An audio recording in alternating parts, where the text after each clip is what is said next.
بسم اللہ الرحمن الرحیم۔ السلام علیکم ناظرین، میں لائی ہوں آپ کے لیے عبقری کے وظائف۔ امریکی ڈاکٹر نے سجدے سے حسن کا راز پا لیا۔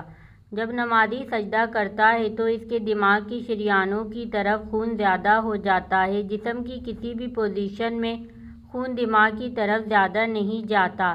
صرف سجدے کی حالت میں دماغی اعصاب، آنکھوں اور سر کے دیگر حصوں کی طرف خون متوازن جاتا ہے، جس کی وجہ سے دماغ اور نگاہ بہت تیز ہو جاتی ہے۔